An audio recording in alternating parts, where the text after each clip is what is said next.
नमस्कार दोस्तों, मैं Suresh Kumar. Welcome back to my channel complete GS 360।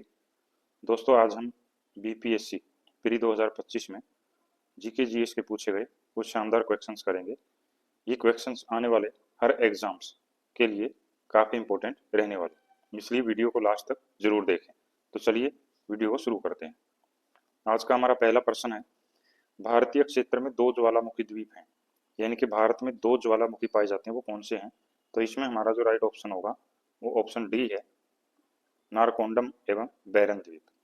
प्रश्न नंबर 2 है, मेरठ में किस आइटम की शिल्प कला को जीआई टैग मिला है? तो मेरठ किस आइटम की शिल्प कला के लिए फेमस है? तो इसमें हमारा राइट ऑप्शन बी होगा, खेल कूद सामग्री। प्रश्न नंबर 3 है, भारत में समशीतोष्ण वन अनुसंधान केंद्र किस शहर में स्थित है? तो इसमें हमारा जो राइट ऑप्शन होगा वो डी होगा, देहरादून। जो भारतीय वन अनुसंधान संस्थान है वो देहरादून में स्थित है। प्रश्न नंबर 4 है, कान्हा नेशनल पार्क किस राज्य से संबंधित है? तो इसमें हमारा राइट ऑप्शन सी होगा, ये मध्य प्रदेश में स्थित है। प्रश्न नंबर 5 है, लोकटक एक खालिस्तान है, तो लोकटक इनमें से क्या है? जो ऑप्शन दिए गए हैं, इसमें हमारा राइट ऑप्शन ए होगा, ये एक झील का नाम है। प्रश्न नंबर 6 है, निम्न में से कौन सा पार्क अभ्यारण्य बिहार में बाघ परियोजना के अंतर्गत आता है? यानी कि बिहार का प्रसिद्ध बाघ अभ्यारण्य कौन सा है? तो इसमें हमारा जो राइट ऑप्शन होगा वो ए होगा, वाल्मीकि राष्ट्रीय उद्यान या राष्ट्रीय पार्क, जो बिहार में स्थित है। प्रश्न नंबर 7 है, बिहार में नालंदा विश्वविद्यालय की पुनर्स्थापना किस वर्ष हुई? दोस्तों, बिहार में जो नालंदा विश्वविद्यालय वो प्राचीन काल में काफी फेमस था और उसी को पुनर्जीवित करने के लिए उसकी दोबारा से स्थापना की गई। तो ये किस वर्ष की गई है? इसमें हमारा राइट ऑप्शन बी होगा, 2005 में इसको पुनर्स्थापित किया गया है। प्रश्न नंबर 8 है, लदांग संदर्भित करता है, जो लदांग शब्द है वो किससे जुड़ा हुआ है? तो इसमें हमारा राइट ऑप्शन बी होगा, स्थानांतरित कृषि को पूर्वोत्तर भारत में लदांग के नाम से जाना जाता है। प्रश्न नंबर 9 है, दुनिया का सबसे बड़ा नदी द्वीप कौन सा है? तो इसमें हमारा जो राइट ऑप्शन होगा वो ए है, माजुली द्वीप, जो असम में स्थित है। प्रश्न नंबर 10 है, भारत का सबसे बड़ा द्वितीय नदी बेसिन कौन सा है? यानी कि भारत का दूसरा सबसे बड़ा नदी बेसिन इनमें से कौन सा है? भारत का गंगा बेसिन जो है वो सबसे बड़ा है, तो दूसरा कौन सा? इसमें हमारा राइट ऑप्शन सी होगा, कावेरी नदी बेसिन जो है वो भारत का दूसरा सबसे बड़ा नदी बेसिन है। प्रश्न नंबर 11 है, निम्न में से कौन सा अलकनंदा और भागीरथी के संगम का स्थल है? अलकनंदा और भागीरथी कहाँ पर आपस में मिलती हैं? तो इसमें हमारा राइट ऑप्शन होगा डी, देवप्रयाग। प्रश्न नंबर 12 है, मैजीनाट रेखा किन दो देशों के बीच विद्यमान है? इसको मैगीनाट भी कहते हैं, तो इसमें हमारा राइट ऑप्शन ए होगा, ये फ्रांस और जर्मनी के बीच सीमा रेखा जिसका नाम मैजीनाट रखा गया है। प्रश्न नंबर 13 है, हॉर्मुज जल डमरू मध्य जोड़ता है, जो हॉर्मुज जल डमरू है वो किन सागरों को आपस में जोड़ता है? तो इसमें हमारा राइट ऑप्शन बी होगा, पर्शिया की खाड़ी से ओमान की खाड़ी को जोड़ने वाला जो जल डमरू उसको हॉर्मुज के नाम दिया गया है। प्रश्न नंबर 14 है, ग्राउंड जीरो कहां पर है? तो इसमें हमारा राइट ऑप्शन ए होगा, ये न्यूयॉर्क में स्थित है, अमेरिका में। प्रश्न नंबर 15 है, निम्न में से कौन सा स्थल स्थल डमरू मध्य है जो कि डेविल स्नेक के नाम से जाना जाता है? तो डेविल स्नेक के नाम से किस स्थल डमरू को जाना जाता है? तो इसमें हमारा राइट ऑप्शन बी होगा, जो पनामा स्थल डमरू है उसको डेविल स्नेक के नाम से पुकारा जाता है। प्रश्न नंबर 16 है, दिल्ली में उसके राजकीय प्रवेश के अवसर पर किस वायसराय पर एक बम फेंका गया था? यानी कि किस ब्रिटिश गवर्नर वायसराय पर दिल्ली में आगमन होने पर बम फेंका गया? तो इसमें हमारा राइट ऑप्शन सी होगा, लॉर्ड होर्डिंग। इनके ऊपर बम फेंका गया था जब वो दिल्ली में भारत की राजधानी कलकत्ता से दिल्ली स्थानांतरित करने के अवसर पर दिल्ली पहुंचे।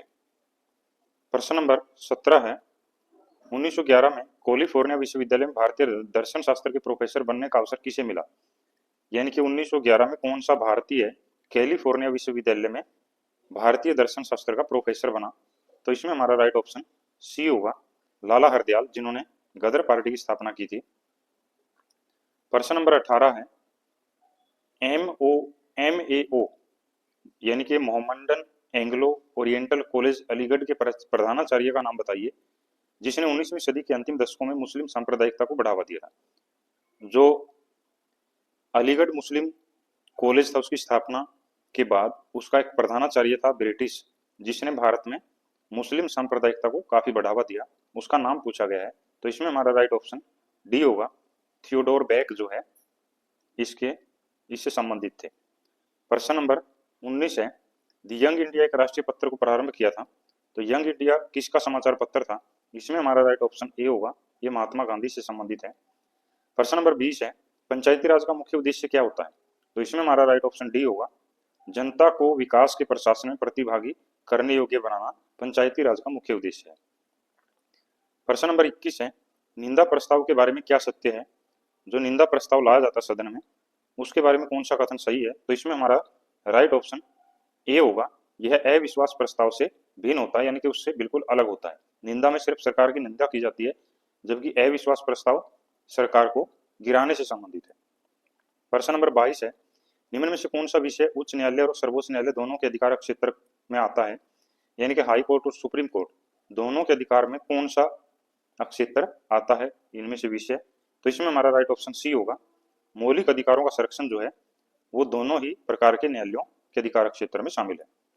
प्रश्न नंबर 23 है, कांग्रेस में किस राष्ट्रीय नेता ने प्रथम बार उदारवादियों पर सुरक्षित वाल्व सिद्धांत का प्रयोग करने का आक्षेप लगाया था? यानी कि कांग्रेस को सुरक्षा वाल्व के रूप में किसने सबसे पहले संबोधित किया? तो इसमें हमारा राइट ऑप्शन ए होगा, लाला लाजपत राय ने ऐसा कहा था। प्रश्न नंबर 24 है, निम्न कथनों पर विचार कीजिए। ये 4 कथन दिए गए हैं, हमें बताना है कि कौन सा कथन इनमें से सही नहीं है। तो इसमें हमारा जो राइट ऑप्शन होगा वो सी होगा, केवल 2 ये सही नहीं है, बाकी जो तीनों कथन हैं वो सही हैं। प्रश्न नंबर 25 है, पंचायतों की वित्तीय स्थिति की समीक्षा के लिए कौन अधिकृत है? यानी कि पंचायतों की जो वित्तीय स्थिति की समीक्षा होती है वो कौन कर सकता है? तो इसमें हमारा राइट ऑप्शन डी होगा, राज्यपाल द्वारा गठित वित्त आयोग। प्रश्न नंबर 26 है, सरकार द्वारा घोषित आत्मनिर्भर भारत योजना सहयोग करती है।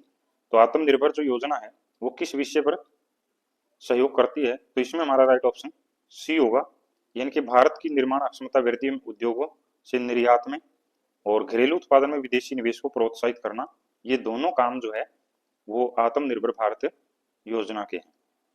प्रश्न नंबर 27 है, राज्य विधायिका की कार्रवाई के बारे में क्या सत्य है? जो राज्य विधानसभा या विधायिका होती है उसके बारे में कौन सा कथन इसमें सही है वो हमें बताना है। तो इसमें हमारा राइट ऑप्शन बी होगा, विधायिका में कार्य केवल सरकारी भाषा में अथवा हिंदी अथवा अंग्रेजी में निष्पादित किए जाएंगे, ऐसा उल्लेख किया गया है।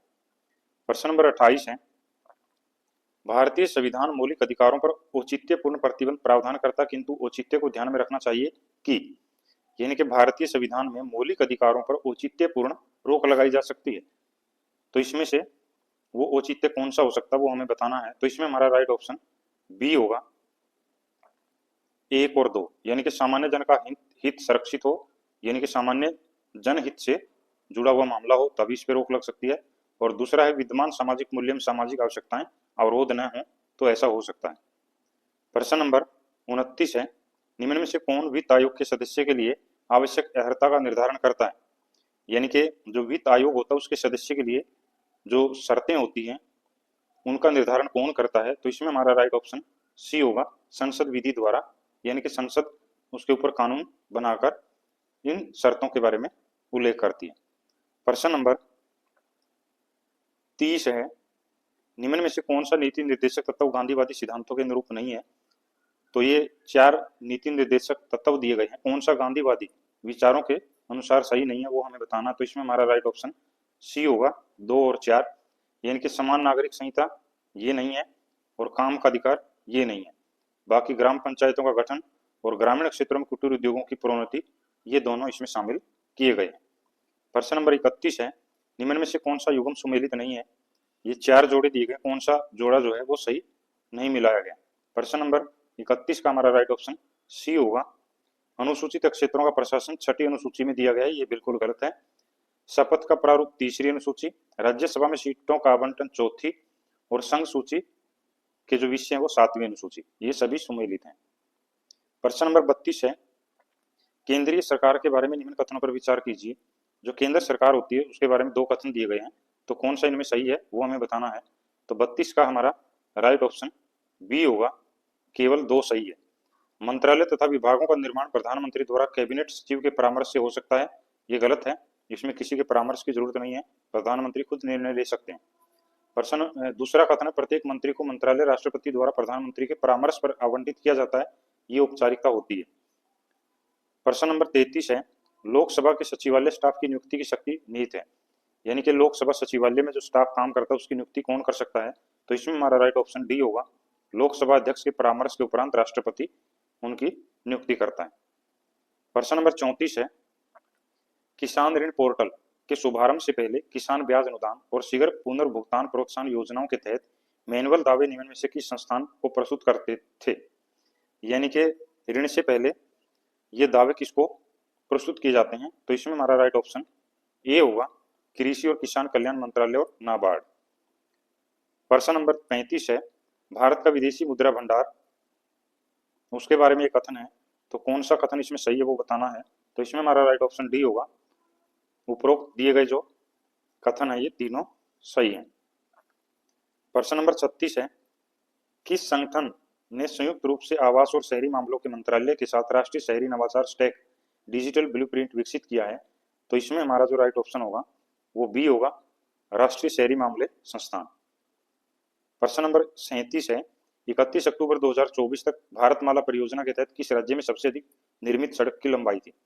यानी कि इस योजना के अंतर्गत किस राज्य में सबसे ज्यादा सड़कें बनाई गई? तो इसमें हमारा राइट ऑप्शन डी है, एक से अधिक, यानी कि ये सभी राज्य उस सूची में शामिल हैं।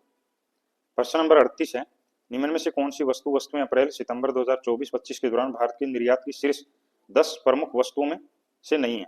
यानी कि भारत जिन वस्तुओं का निर्यात करता है कौन सी उनमें शामिल नहीं है? तो यहाँ पर 3 वस्तुएं दी गई हैं, तो इसमें हमारा राइट ऑप्शन सी होगा, बासमती चावल उसमें शामिल नहीं है, पेट्रोलियम लोहा इस्पात उसके प्रमुख घटक हैं।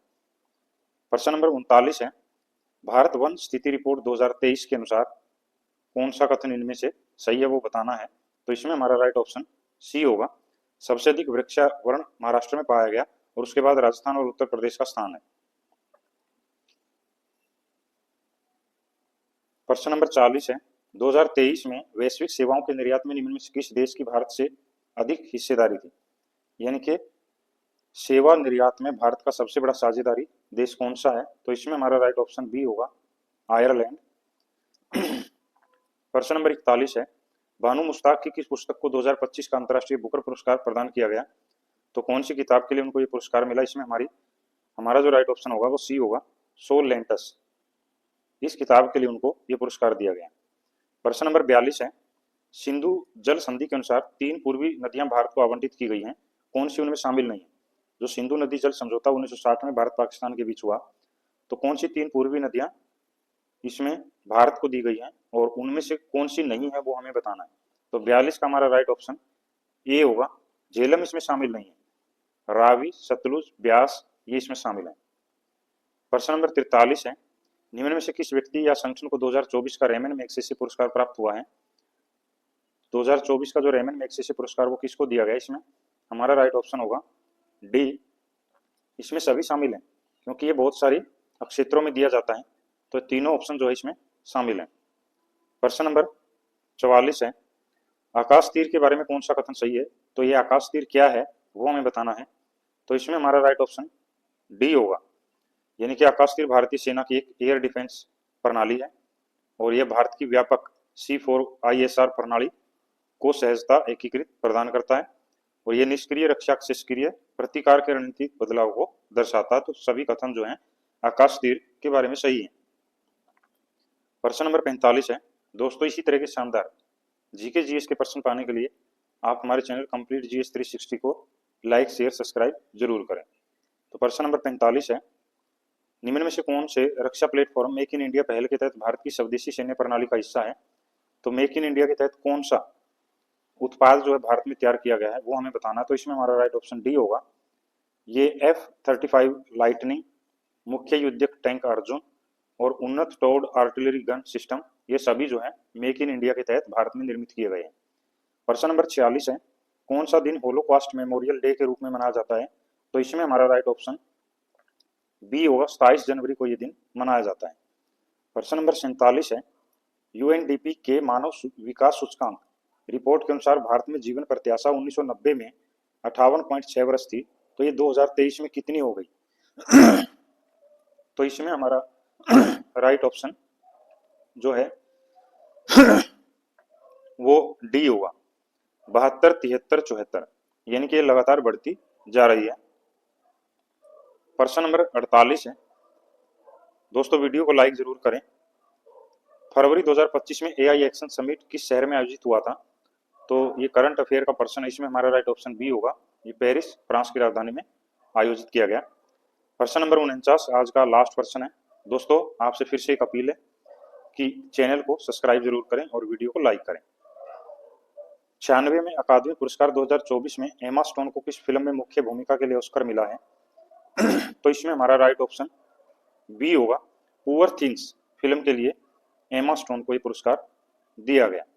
धन्यवाद।